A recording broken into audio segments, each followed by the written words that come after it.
Now you can train employees, partners, and customers effectively with our next-gen element.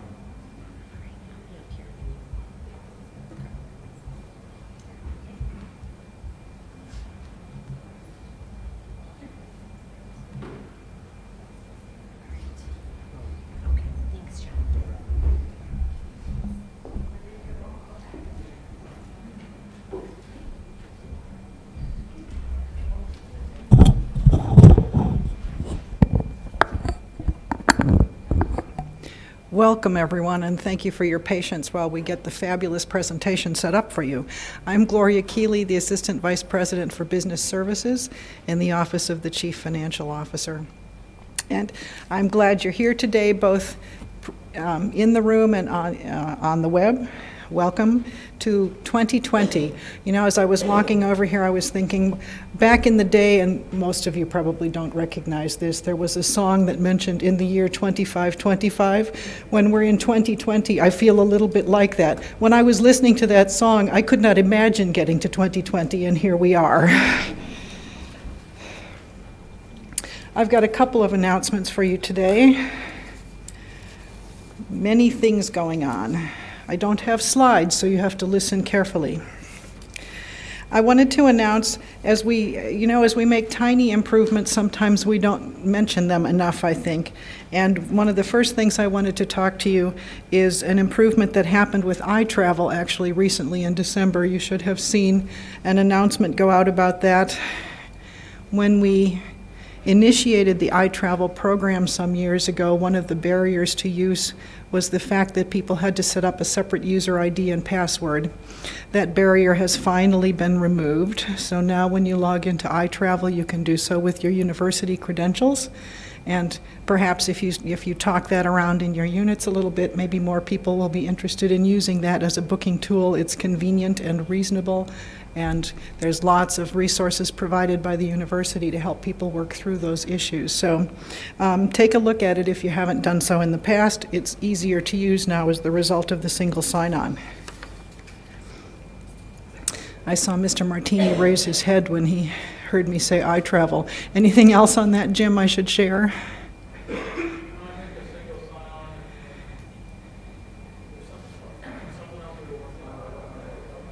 Okay, more to come. Updates on iTravel sound like they're in the future. Item number 2, the Bringing Administrators Together conference is happening this year on March 31st. We'll be sending out a save the date to people who are on the invite list this week, so be looking in your emails for that.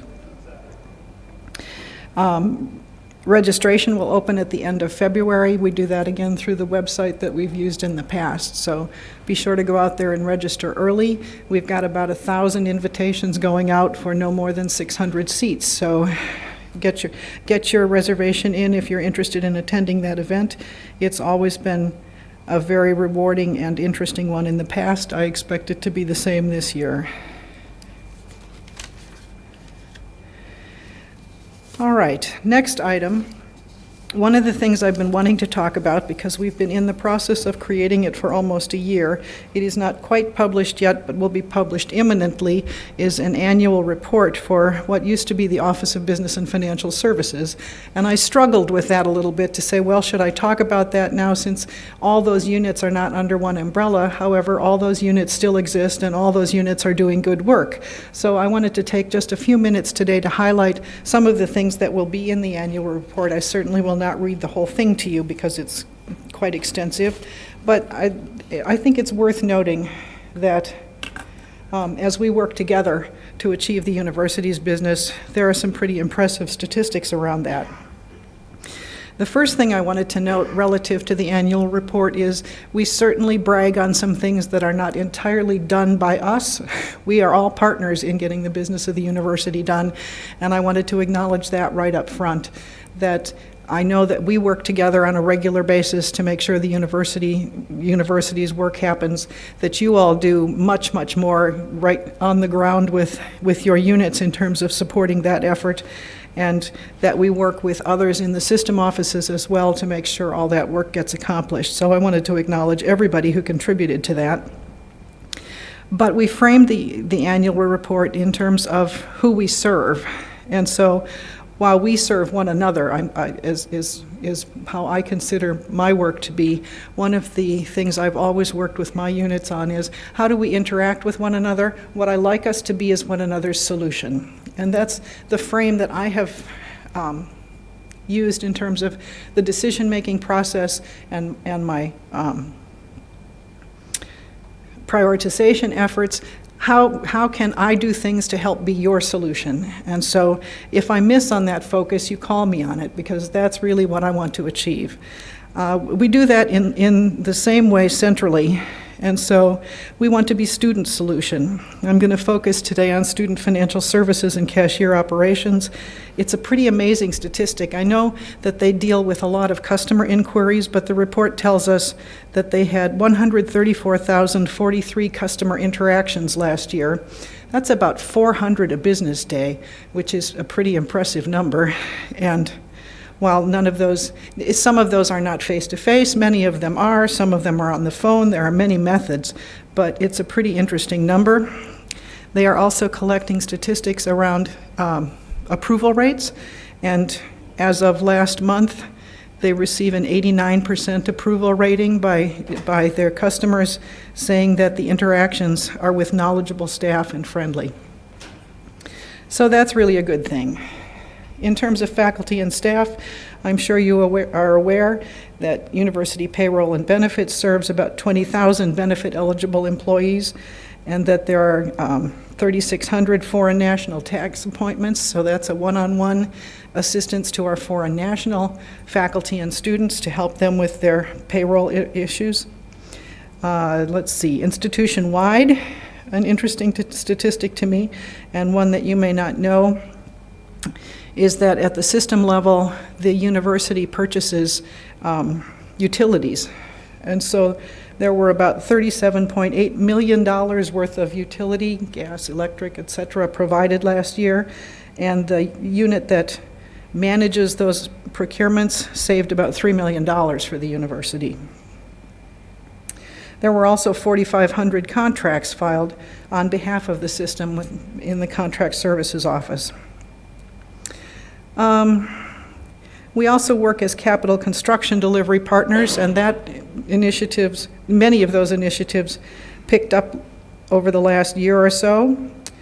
And another number that shouldn't surprise me but always does, over 2 million invoice transactions happened last year. So that's a pretty interesting statistic. What are some of the things that were accomplished? Well, I think one of the first things I need to talk about is the certification program, because that's a program in its infancy and is having a big impact across the university, I think. More to come on that.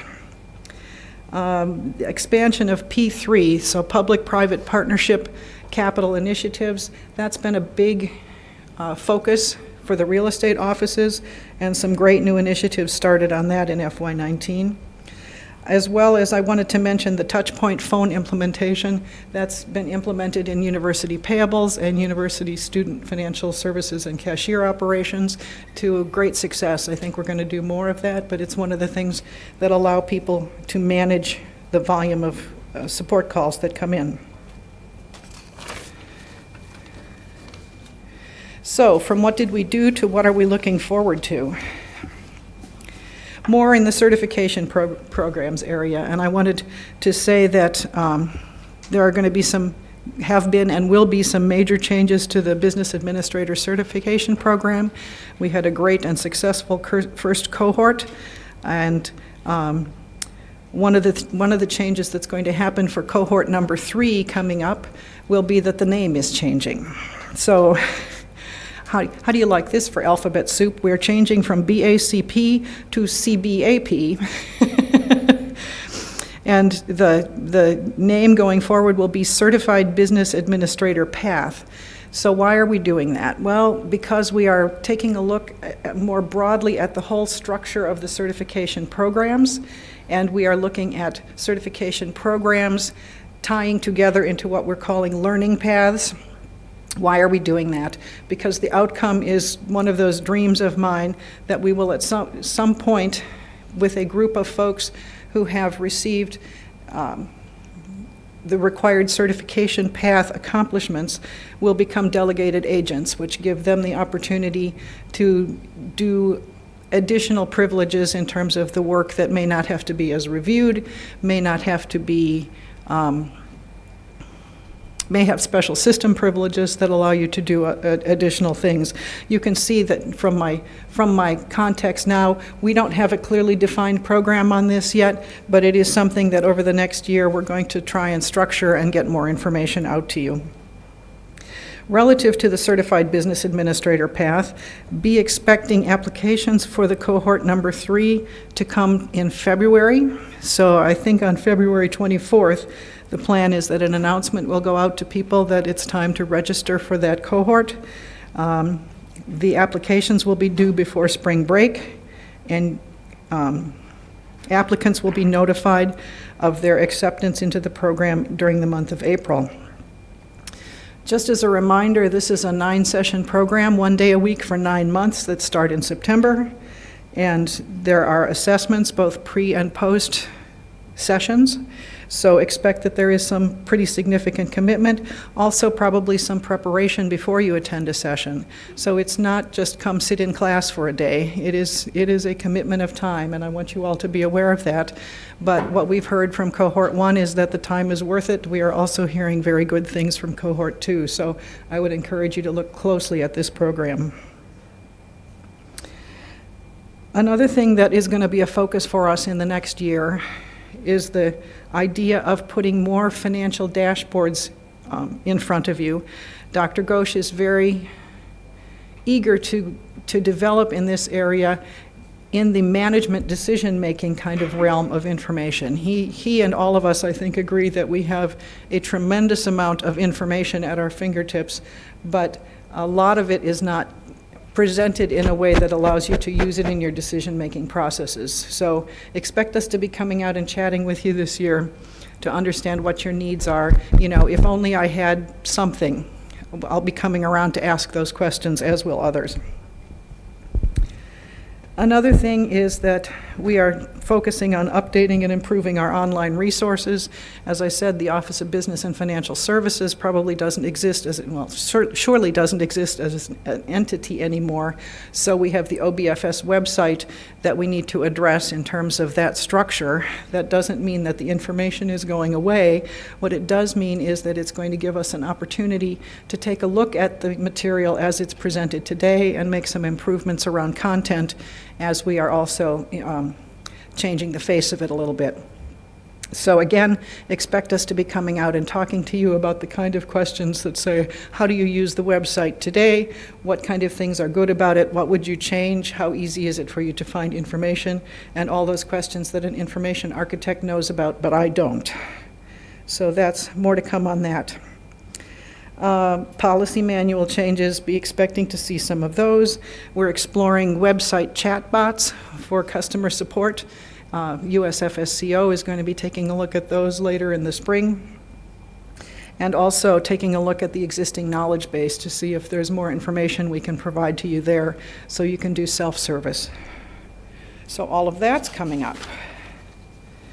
Lastly, in terms of what's looking forward, because of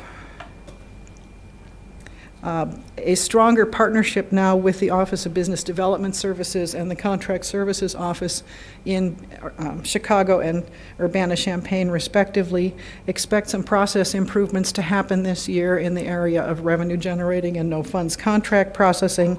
We'll be looking at additional templates. We'll be looking at some potential additional master agreements and some changes in process, as I said, initially to improve our existing processes, but also in preparation of what's going to be happening in the Source to Pay project, and I'll talk to you about that next.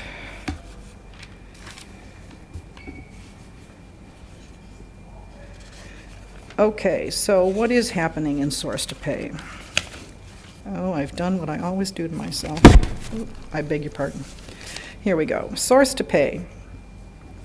Well, we got a signed contract in the nick of time, so the good news was that our contract with Jagger, who is the vendor for iBuy, expired on December 23rd, and I think we signed the contract maybe on the 21st of December going forward. So we are legal with Jagger, but it also means for you that iBuy will be the platform of choice for requisitions going forward. So again, well, that doesn't mean there are going to be dramatic changes to the way you do requisitions. It should mean that there are incremental changes going forward relative to the kinds of things you have not been able to do with iBuy in the past and should be able to do going forward. Standing orders is one of those things that come to mind immediately. The other major change, however, in terms of the contract with Jagger is we are buying a contracting system with them. So we're going to be using their Contracts Plus module. That module will replace the ICS system. So if you are using ICS today, expect some changes there. I think the good news on that, the really good news, something that I am very excited about, is that as we move forward into the Contracts Plus implementation, it is much more integrated with the Jagger products. So it'll be much more integrated with iBuy, and for the first time in a very long time, it should be able to allow us to connect contract information with purchase order information and therefore spend information. So we will be able to answer how much did we spend on this contract in a much easier way in the future. I think it also will mean that you'll have a lot less work to do in terms of the connecting the dots between the contracting process and the procurement process. So I'm looking forward to that enhancement to our processes as well.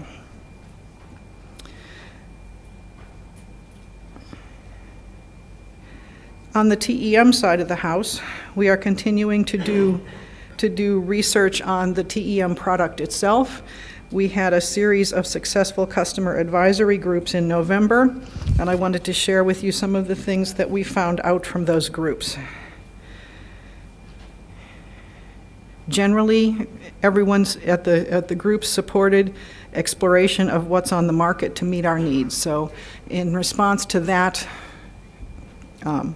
support, we are taking a look internally first at some of those products that are available. Expect us to come out to you at some time in the not too distant future, couple of months is what I'm thinking, to take a look and have an opportunity to give us your advice and comment on the few that we think will be finalists. Overall, some like the idea of a pre-trip function. We currently have a pre-trip function. Nobody uses it because, for whatever reason, the pre-trip information in our current system does not connect with the reimbursement process. So it didn't make sense to broadly distribute that. We're hopeful that a future system will allow us to have that functionality, and we'll be able to take advantage of it. I understand in the pre-trip space it's got to be optional because some units already have a pretty significant system set up in their environment because it accounts not only for the travel, but also for the academic side of the house and who will cover courses and so on and so forth. So again, it will be an optional feature. Most were in favor of keeping the T-card with the travel system and being able to reconcile it within that system instead of in a separate system. All like the idea of mobile functionality, but of course that should be optional as well. Everyone would like a better dashboard or reports that display all of your units in TEM. So I think, again, reporting and what is good management information comes to the surface. People would like to be able to retract an ER before it's paid in UPay in order to be able to edit it. So that's another process improvement where if you realize you had made a mistake, it would be easier to be able to pull the thing back and fix it and then resubmit rather than have to wait for the whole process to cycle through. So all of those and many other requirements will be taken into consideration as we move forward with the software evaluation. Please know that we will find ways to ask you to join us, and I really encourage you to do so. Coming up in February and March, we expect to formally kick off the iBuy optimization project and the TEM project. iBuy optimization and the Contracts Plus deployment is waiting only for the information for Jagger and our deployment partner to send us in terms of when they will be available to join us at the table. Let's see. As always, you can take a look at the website, go through the OBFS website. On the right-hand navigation pane, a source to pay link is available. You can give us feedback, send us suggestions and ideas anytime. We don't update it every week, maybe not even every month, but right now I am looking for a change management person who will allow us to refresh that data much more frequently. So please go out there and visit if you have questions about source to pay, and as always, if you have any questions about anything at all, feel free to send them my way. I was going to do information on the audit today, but you know, sometimes I had a colleague who said I'm older than dirt. Well, I'm getting close to reaching the older than dirt stage. I still say youthfully optimistic. I was youthfully optimistic in thinking that I would bring a lot of final audit information to you today. Well, I have some final audit information to you today. Our state audit is complete. The state audit will be issued in late February. The single audit is finishing up. The information systems audit is finishing up, but we do have the issue of the government auditing standards. And the good news on that one is we have only 2 findings that hit that level this year. One of them, as I'm sure it won't be a surprise to you because we've hit this one for every year since '09, is the inadequate procedures over expense deferrals and other cutoff related issues. So end of year accounting is always a big deal. We get tagged on that every year. The other one that I wanted to bring to your attention is another perennial favorite, and that is findings related to P-card expenditures. I think the focus that I would ask you to put on your review of P-cards this year is to watch out for stringing. Be very cognizant if someone comes to you and says, well, I just need to do $4,500 this week and I need to do another $2,000 next week for the same thing. That's going to receive a lot of scrutiny. I don't know, anything else, Brent, that I should yell at them about? All in all, 2 findings, ladies and gentlemen. Oh, Jim has a few things I could yell at you about. Okay. Timely reconciliation of P-card charges and P-card. Jim Martini wisely reminds me that timely reconciliation of P-card and T-card charges is also critical. And I guess I would add, on the positive side, I don't believe the audit found any specific misuse. It was all about the processes and the timing, so we got to fix those things. Yep. Because they're repeat like every Jim also reminds that the good news is that there was not misuse, and additional good news is there were 2, ladies and gentlemen. That's really great news. I think we were down from 4 last year. Had 5. in FY17 or in FY18. So thanks to the hard work of everybody. Yep, we are headed in the right direction. So for those watching, Brent said 5 in 17, 4 in 18, and now 2. So that's very good news. But timely, timely, timely. Yes. Is there any data on how long it takes university-wide what the average is for a G-card transaction process? Data on processing time for T-cards. 7 days, and I've never been with a unit where I didn't get data on that, I frankly think that's a short period of time, considering ordering, receiving, getting waiting, all that stuff. I mean, I think there's a lot of factors that keep you from sometimes getting that done. I'm just wondering what the standard, or if there's any data on, look at the average time it takes for cards to reconcile. I think you're saying T as travel and not P as in procurement? P as in procurement. Okay, so the question was, is there data for the standard amount of time or the mean amount of time average for the full process of a P card transaction until it's reconciled? And I don't know the answer to that. Brent, do you? I don't know that we have that information right now. However, we are looking into the length of time, an appropriate length of time in which to reconcile it. So right now it's, it's 7 days. Yeah.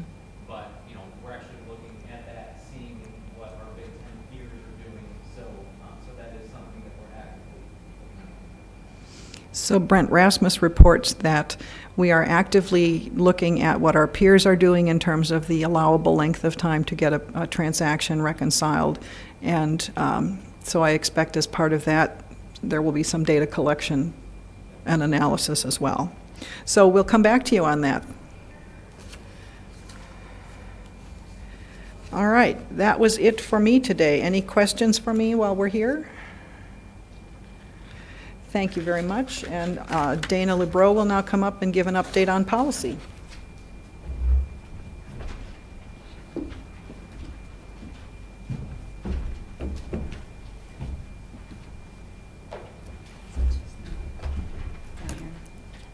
Okay. Good afternoon, everybody. I'm here today to talk about fiscal policy and procedure updates in Scott Zalatoris' absence. So today I'm going to talk about some updates to the manual, some recent policy changes, some upcoming policy changes, and then allow a minute or two for questions and resources. If you go to the OBFS site, on the left-hand side, you can always see the recent updates to the policy manual. It displays the updates by fiscal year and month. There's been 18 updates so far in fiscal 20, and please sign up for the news service. That way you'll be up to the moment on any policy changes, and they're going to be coming very quickly this year. And as always, as Scott says, download new forms. If you don't do anything else, download new forms. Okay, I want to talk about some recent policy changes. The first is the employee relocation assistance. This policy change, the first phase of it, was published in December. That expands the process to allow for 2 forms of relocation assistance, either a one-time moving payment to the employee or reimbursement for expenses incurred. Hopefully you all received information about this. And a last-minute update, as of today, when you get back to your desks, you'll see a new publication that now, under both forms of relocation reimbursement, we're allowing the option for direct pay to a system-approved moving vendor. So please take a look at the publication that went out. It's also available on the policy manual. If you have any questions, you can contact either Scott or myself.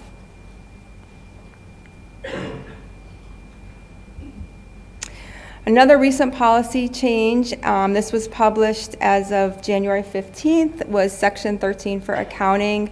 There was no new policy or procedural requirements. It was really just a format change. So please take a look. If you have any questions, you can contact either myself or John Lareau. A couple of upcoming policy changes. We are reviewing the business meals, refreshments, and alcohol policy. This change is going to be based on the allowability of expenditures on a bona fide business purpose. We'll be replacing the meal-specific spending limits with a single dollar amount of $75 per meal, and reducing the administrative burden related to supporting documentation, no more the need to enter the employees' names, just whether it's an employee or a non-employee. And we're combining 8.1.1 and 8.1.2 into one policy subsection. Please look out for this. We hope to have this published in the next few weeks. Another upcoming policy change is premium transportation for accommodation. This is going to be effective March 1st, 2020 to allow some time to get the documentation in order. But going forward, as of March 1st, we ask that you obtain a written authorization from the EEO office documenting an approved accommodation prior to purchasing the premium transportation. You'll receive back some documentation from the EEO office, and we ask that you attach that to your expense report. Please don't submit personal information going forward with the expense reports. And again, this is going to be effective March 1st. Are there any questions? As always, if you find you have any questions, please contact either Scott or myself at any point. Thank you.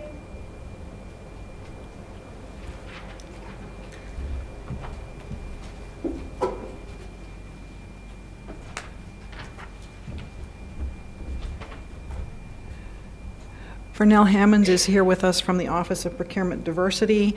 As I've mentioned in the past and will continue to mention in the future, diversity spend is a very high priority for the university, for the Board of Trustees, for the President. So I'm pleased to have some folks with us today to give you more information about their company. Vernell?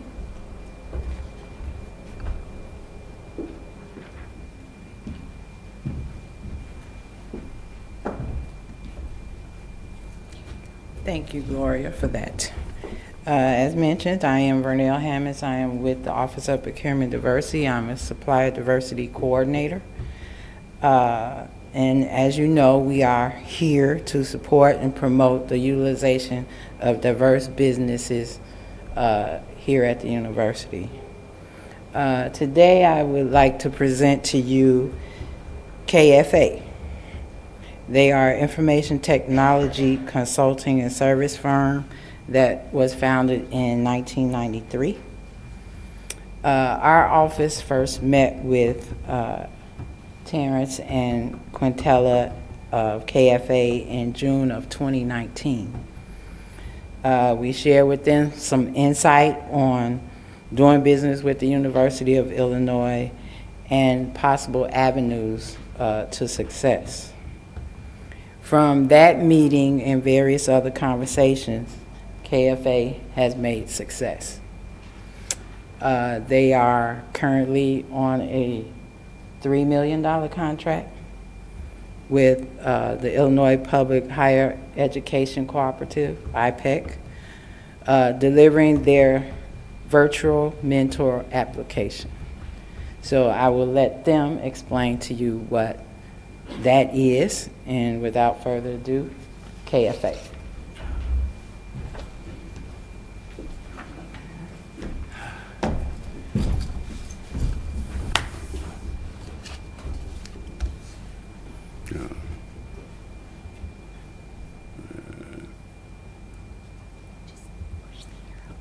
Okay. Good afternoon, everyone. My name is Terrence Roberts, and I'm the Director of Technology, Innovation, and Business Development with KFA. And my name's Quintella N.T. I'm the Director of Strategic Sourcing and Sustainability at KFA. And as Vernell mentioned, we were fortunate to win a contract with IPEC to provide basically training and information archiving services through this contract, IPEC 2003. And we've got about a 3-year window to deploy that solution. And what we want to do is kind of present to you exactly what this means. And right now we have an actual commercial to showcase the virtual mentor. And without further ado, we want to introduce you to the virtual mentor. Please look at the screen. All right. Now, we have to exit out of here. Oh, Bernadette is going to assist us.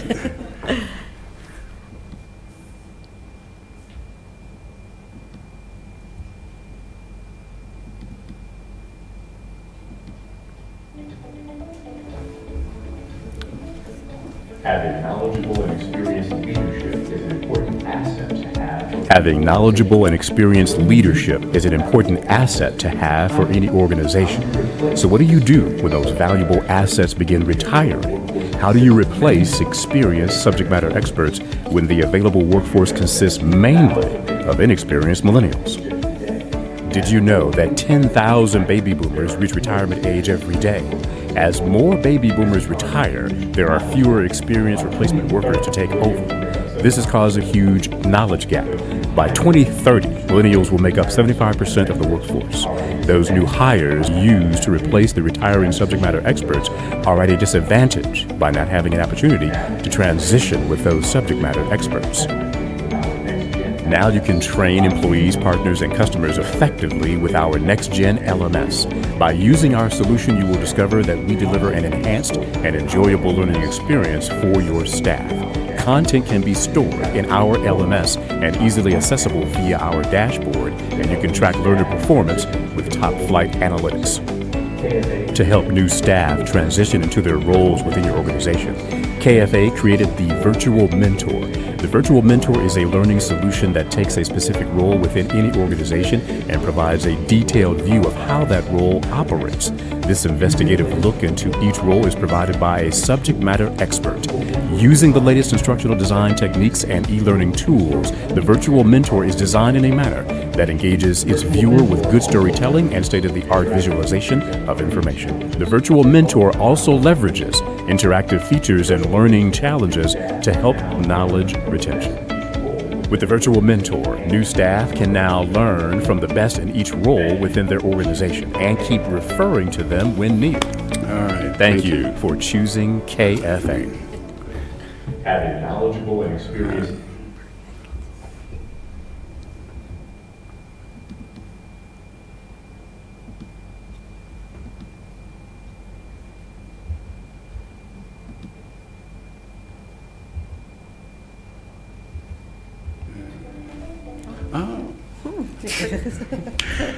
We've been working hard, and thank you, Bernadette, for all your assistance, but that's surprising. Again, just to kind of recap, this solution here allows us to pick the brain of a subject matter expert, package it in a way that it can be forwarded on to new staff coming into your organization. And what we've done is embody this solution with state-of-the-art analytics. We have virtual reality, animation, multimedia presentation. All these different elements are used and designed to kind of engage the viewer to ensure that they're having full access to the information provided by the subject matter expert, but also do it in a way that they can easily understand it, comprehend it, and retain that information. And just recently, I would say within the last few months, we had the opportunity, Quintella and I, to go down to Springfield and essentially do the same presentation. It was done to the procurement summit down in Springfield. And after we presented, we got a number of different administrators come up to us from various different universities. And one woman shared an interesting story. She, in her department, had two resources that have been in their organization for about 30 years, and they recently retired. And so she had to bring on board new staff, and her level of experience was about 8 years. So now she's, working triple time because she's mentoring the new staff, doing her job, and there's this knowledge gap of 22 years that has evaporated out of her organization. So she said that this would have been really ideal to be able to have this asset, this resource, to be able to help nurture and guide those new resources to allow them to understand exactly the nuances of their new role. And this solution essentially gives them kind of an inside view of what really takes to operate on a specific role. But how did we get here? I'm going to let Quintella talk about our organization's history. Just to add to what Terrence said as well, we learned that can you hear? Yeah. Okay. Just to add to what Terrence said, we learned that your organization has a retirement department that comes out and consult. A lot of corporations has the same thing. People may retire, but they come back to the organization, they may be consultants. This can be used not only for subject matter experts on staff, but those who come back, who have had a legacy of information with your clients, with your teams. And so the university who take on the virtual mentor, you get to keep all that knowledge, all that valuable information, those relationships, those best practices in your organization. And not only does it help the staff that's currently there and the new staff, but also for the future of your organization. Because we're a technology firm, this information will also develop and advance as technology advances. In regards to who we are, KFA for the past 27 years have been an award-winning organization. We have won over 17 awards. The industry has told us we're the best at what we do. Since 2003, we have been doing a strong training program on capital programs throughout the United States, which has included universities, rail, road, as well as vertical and horizontal structures. So we're not new to this. What we did here is our clients' frustration with when people leave, how much they're losing a lot of information. And so we did create this solution to answer that question that we're hearing all over the industry. Another thing about us, our clients were normally smart city type architects, engineers, construction managers, facilities managers, but really owner organizations like the CTA, Penn State University. So we aren't your simple technology firm. We actually work with large organizations to make things more efficient and make business sense and great business decisions happen the way that you want it to happen. And more specifically, I would like to share that some of our honors include a major public infrastructure capital program, a first in U.S. history, received 2 federal CPARS past performance ratings, us as exceptional. Our work was cited as a best practice by 2 federal publications, and throughout the United States, other public transportation departments utilize the type of technology that we use. We have been to 4 countries recently: Dubai, Jamaica, Ethiopia, Kenya, and we're going back to Tanzania and Kenya in 2 months because of another product that we created after we listened to the customers needing a solution. As I shared earlier, for the past 27 years, our niche business has been professional services and consulting. However, along with the virtual mentor and the learning management training, we also have facilities management, information security, business continuity, and project management operations. So we can work as a PMO on a large program, or we can also implement project management information systems, just to name a few. But we're really excited that now we have products. And as I shared earlier, one of those products is the KFA Phase. It's a project management for facilities management and construction work management. It's neat because it's not only desktop friendly, it's mobile for your smartphone. We created this for Kenya because we learned that based on their infrastructure and technology, most of them use mobile phones, one for their personal use and one as a computer. And they needed help in facilities management. Because we had award-winning experience, we listened to these businesses and governments, And a year later, we're going back to them with a solution. And we're making it affordable, because normally it's about a million to be licensed to work, to have this type of software. We're making it subscriber friendly. They'll have a free trial, and we'll make sure that it's affordable to those business owners. So it will be a game changer and a disruptor for them.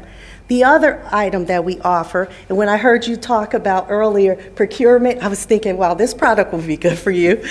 We have KFA Temp Force, and it helps enterprises gain control and clarity of their IT inventory spend and suppliers. We've had companies like SharePoint become clients, people who just want to, when you in a subscription with a contract and maybe you're not paying attention and the rates go up, this type of platform helps you capture that so that you won't be paying $20,000 more and losing money on various supplier contracts because they're throughout the enterprise, and it's just costing you a fortune to catch it and to pay attention to it. So we simplified that when we heard that organizations and corporate were having that issue with monitoring those type of contracts and when they are about to expire. So as Quinn mentioned, we've got a number of different services, and we've been winning a number of awards throughout our 27 plus years of being in operation. But what enables us to be award-winning on a consistent basis, and that's basically our methodology. We call it the KFA way. The KFA way allows us to take advantage of industry best practices and to deliver that skillfully, consistently, ongoing, so that our customers receive the greatest amount of value for services rendered. And we do that with project management. We're able to monitor the activities on an ongoing basis, communicate effectively to our customers in terms of our progress.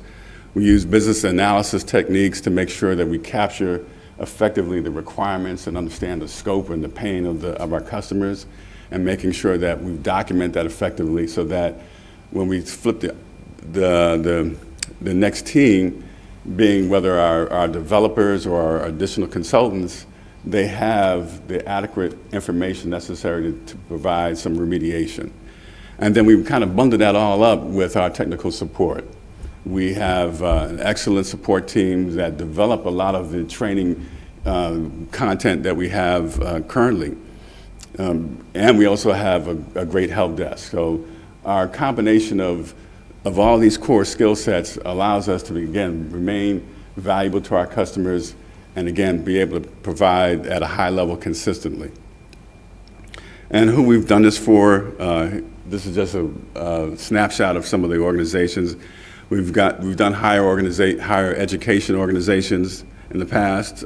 We've worked in Ontario. We've worked with major agencies across various different cities. We've even done federal projects with the Social Security Administration. So we've been around the block. We've been battle tested.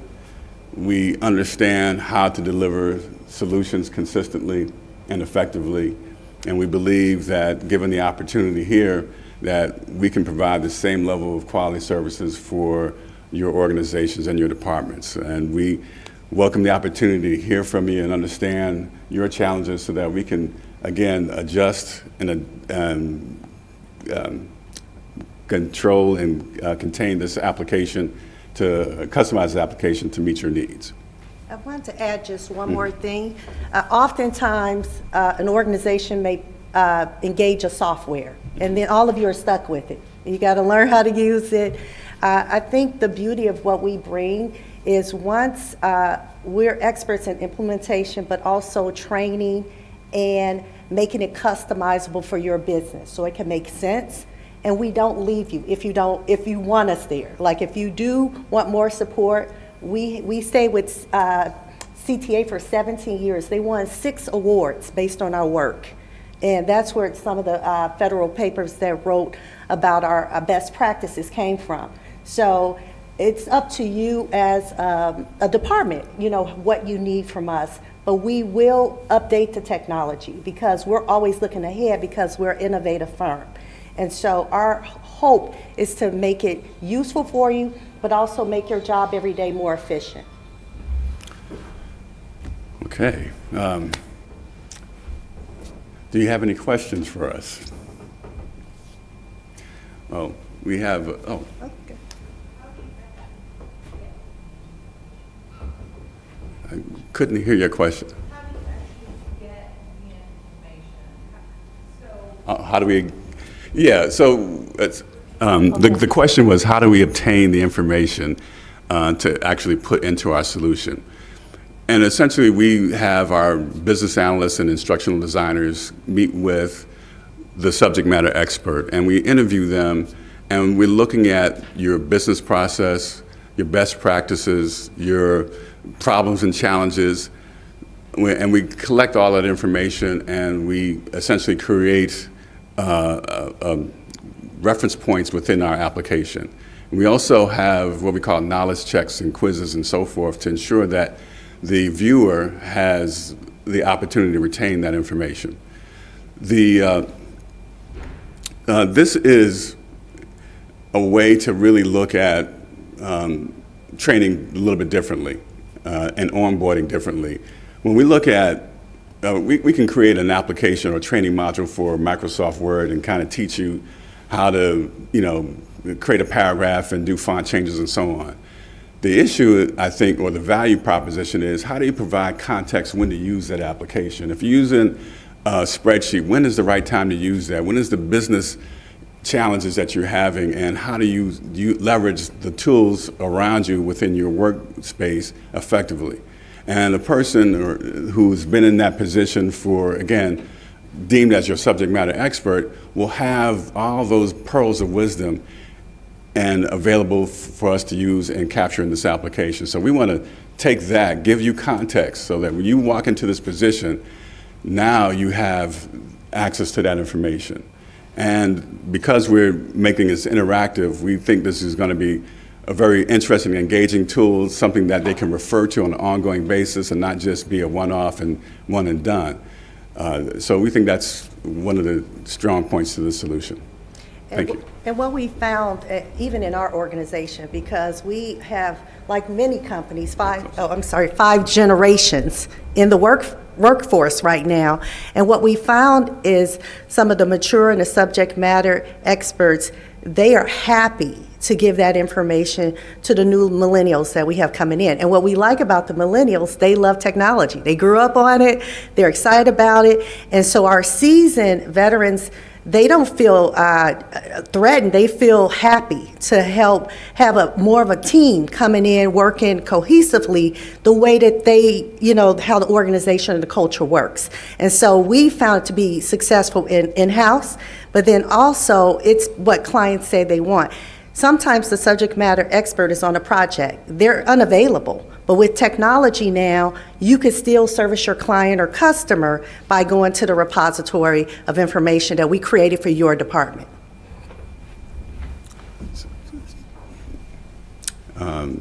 Any other questions? But I guess one question we can throw out to you guys, if in your work experience, have you experienced senior members leaving within the last year or so? If you can raise a show of hands. Okay, all right. Okay. So you understand that there's this challenge where we call ourselves in the information age, and organizations consistently allow tremendous amount of information to leave their organization without making efforts to either retain or capture it and store it for posterity.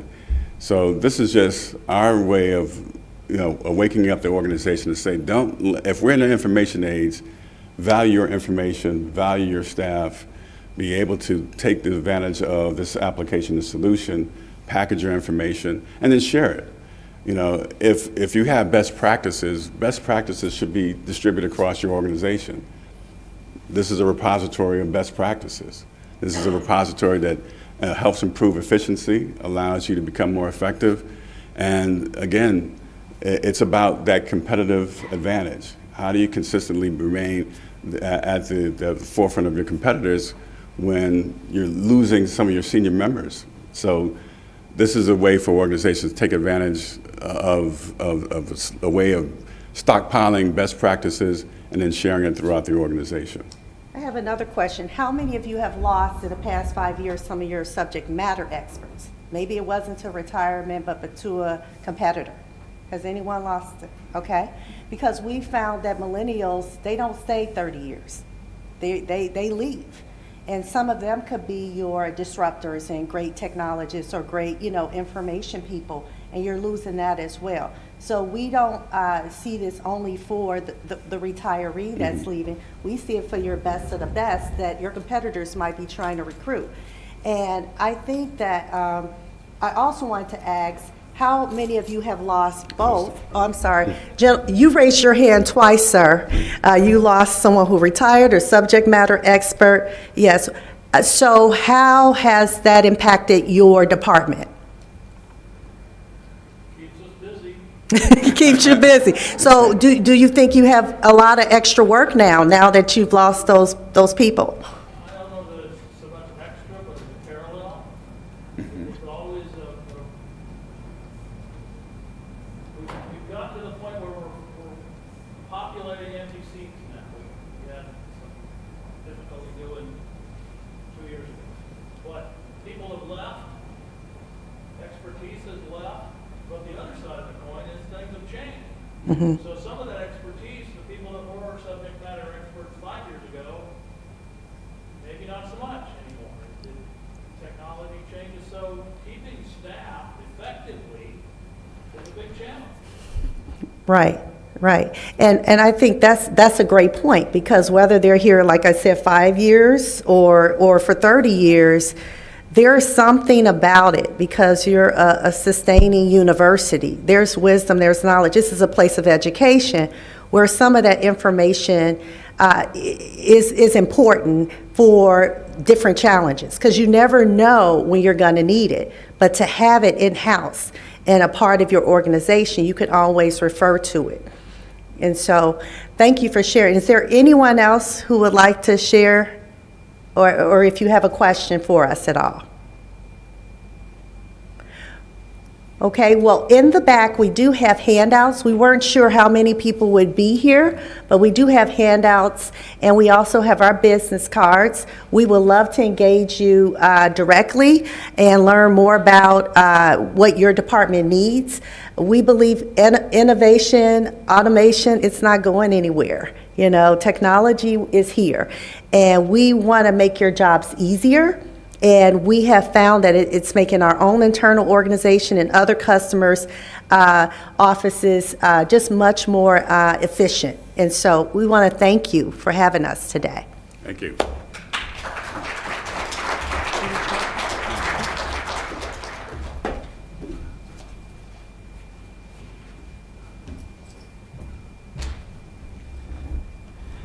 Thank you for coming today. You've given me personally some food for thought, for certain. Okay. Oh, next up, Brent Rasmus is here to tell us about wonderful UAFR.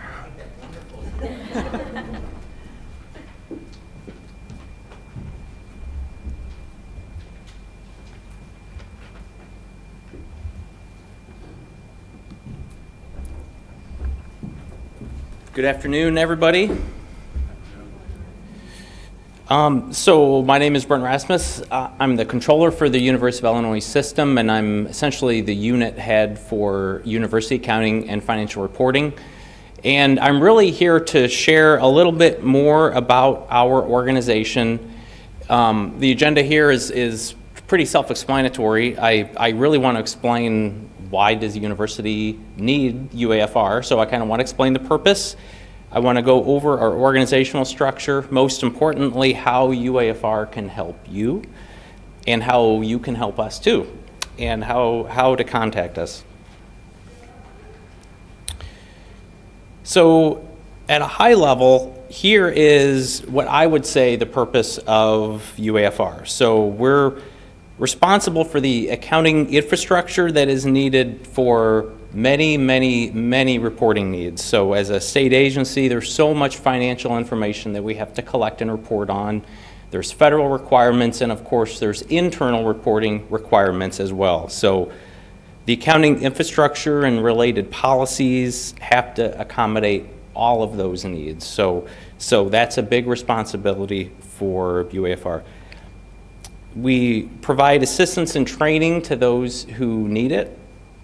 This is everything from helping with restructuring your FOPLs if you want to redesign how you collect financial information to better accommodate the financial reporting for your unit. We help units work through that process. Some other things we do is, for example, how do you best utilize Banner Finance? We answer all kinds of equipment tracking related requirements and equipment coding questions, how to record entries in Banner, and we can also develop and provide specialized training for your unit, which I'll get to in a little bit. We also have a lot of responsibilities that aren't really visible really to most of the university community. So some good examples of those would be, for example, bank reconciliations. So we have all kinds of bank accounts set up for different reasons. And at the university this size, it's literally hundreds of thousands of transactions that we have to reconcile. So this is everything from all of the payroll disbursement activity to all of the accounts payable disbursements, as well as on the receipt side. We have all of the credit card activity that's processed. We have the manual ACH activity that's deposited into bank accounts. We have to find FOPLs for.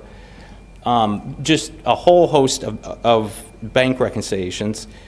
More examples would be reconciliation of all of the university's investment and long-term debt. We file all the sales tax returns, and we assist with the compilation of the federal 990T annual tax return. I know this is really exciting stuff, so that's why I wanted to be sure to highlight this, okay? Another important aspect is responsibility for the financial audit, as Gloria mentioned earlier. So the university goes through 3 externally audited financial reports. There's one consolidated report for the entire University of Illinois system, and there's 2 reports needed because of bondholder requirements, which is essentially long-term debt. So one of those reports is related to the hospital, and I see the hospital finance folks here today. The other report is related to the auxiliary operations. So there's 3 reports, and we help manage those. So that's a little bit about the purpose of UAFR. Organizationally, we have about 45 FTE, and those 45 FTE are spread across each of the universities. Now, one important thing to note is that the work is distributed based on area of responsibility. It's not necessarily related to the physical location of our employees.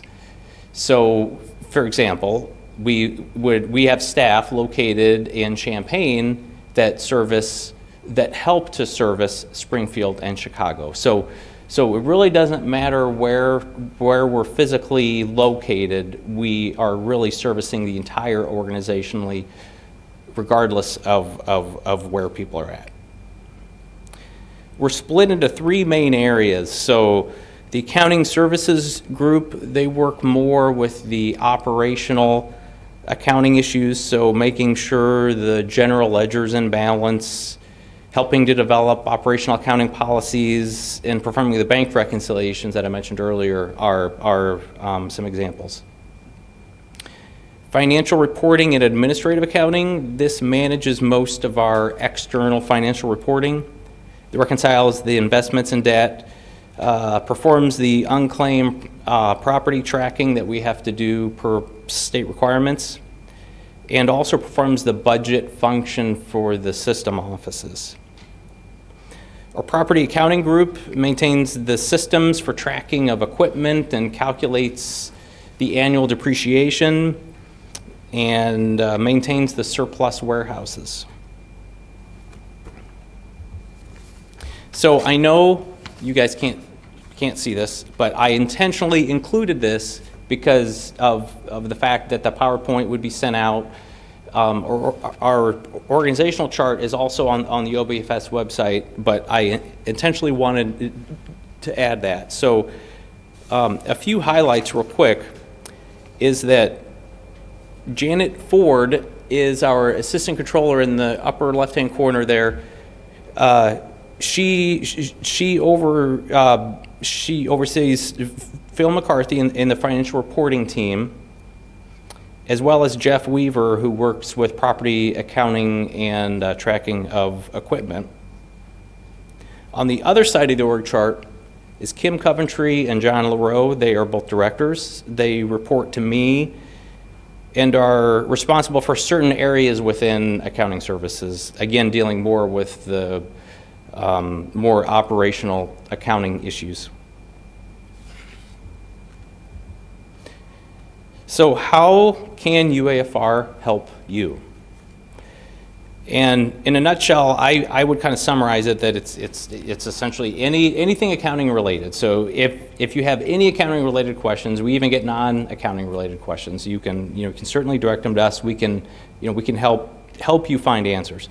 But I listed some of the more common reasons below here. So we spend a tremendous amount of time working with you all on how to handle unusual transactions. And a lot of these, a lot of these things we don't know either, but we work with you to try to find the best way to deal with them.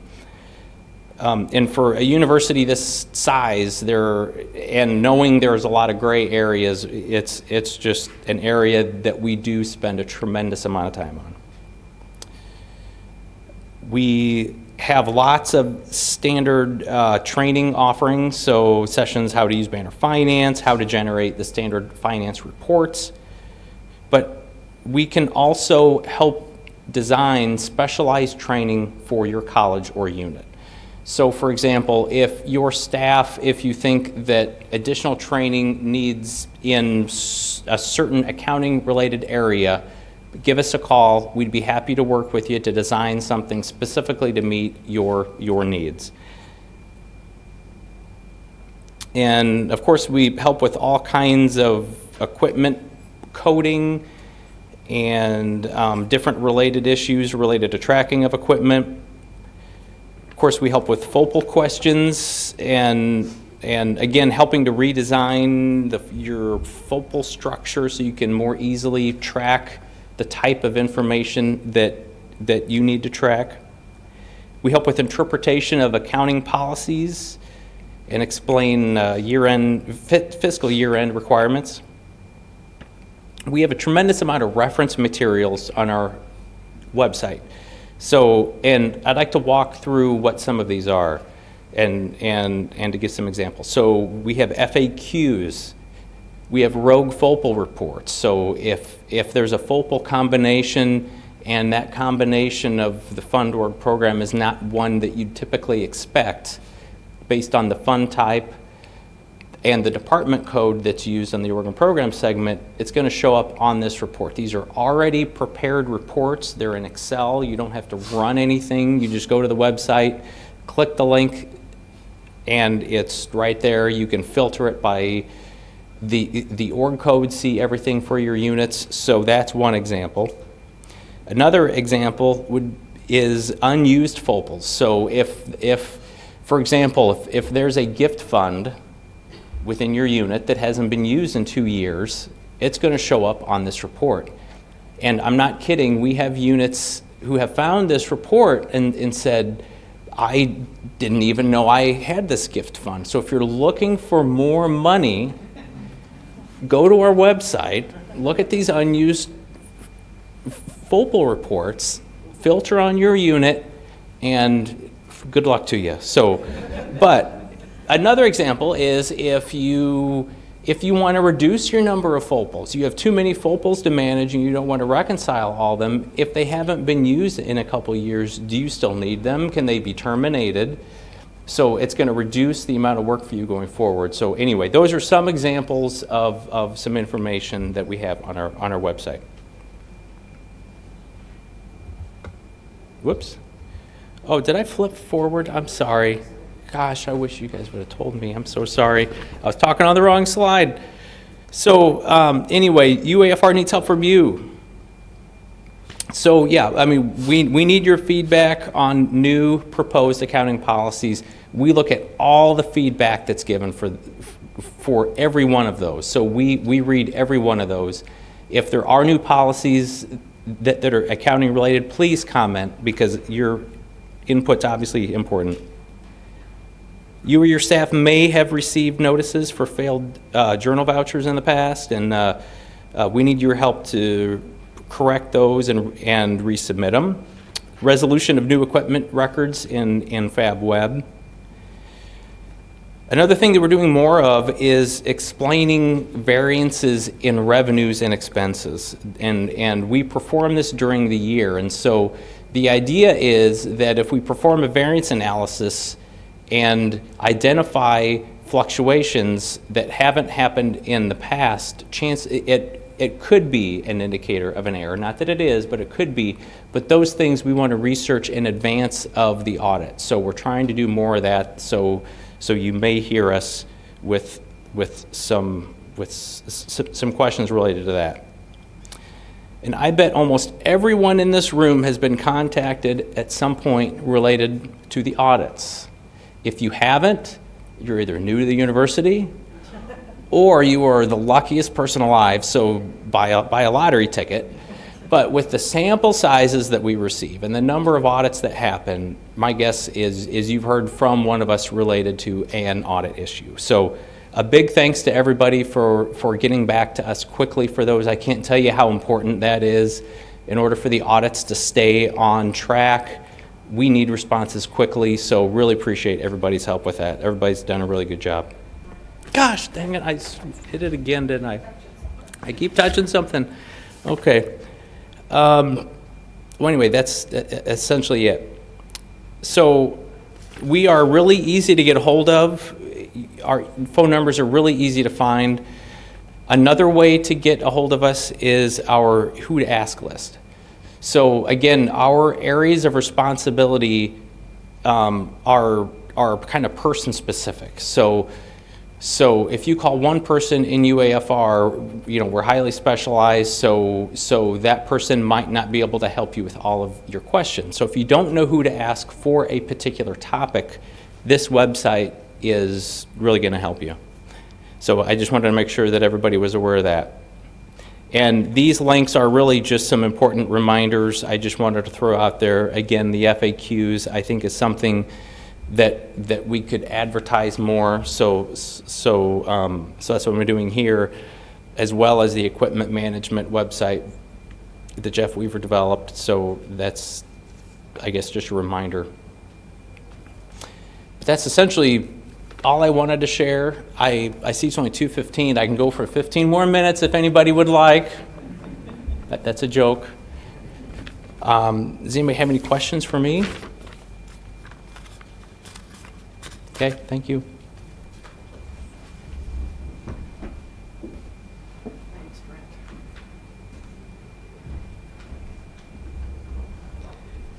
Jim, any updates from accounts payable as long as you're here today? The only thing I'd add would be in conjunction with examining replacements for the TEM technical platform. We all call it TEM. It comes from a company called Infor, and their brand name is XM. There is a parallel project started that I'm interested in called, we've given it the acronym TRIP, Travel Reimbursement Improvement Project. And the scope of that project is going to be